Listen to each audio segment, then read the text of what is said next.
Now, day 4 of my 30-day Jamaican adventure took me to Portland, a parish brimming with untouched beauty. And believe me, the star of the show for this day was none other than the legendary Blue Lagoon.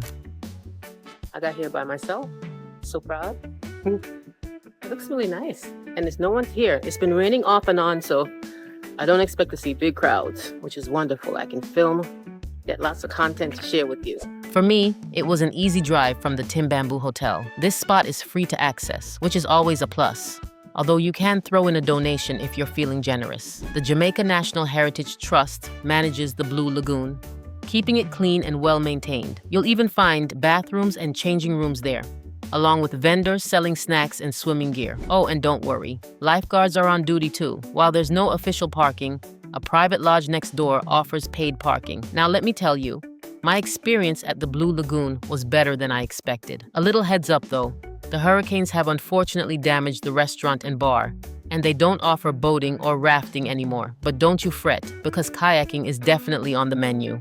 And I took full advantage of that. I took a kayak ride out to Monkey Island with Romane. It's beautiful out here. Yeah? It's beautiful out here.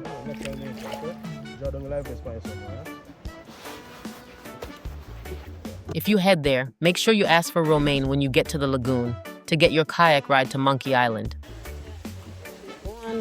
With the water up on the... Okay.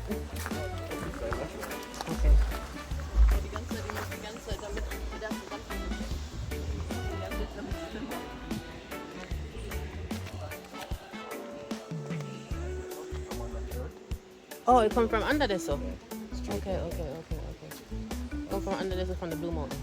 40 miles. 40 miles, okay. I flew on top of the Blue Lagoon, so let's swim inside it's one.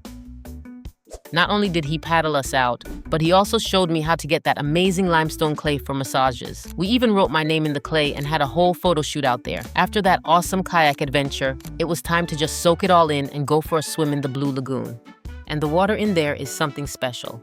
It's both warm and cold, and you really feel it when you're swimming. That's because fresh water flows in from the mountains and mixes with the seawater. So you get this incredible blend of cold and warm, fresh and salty.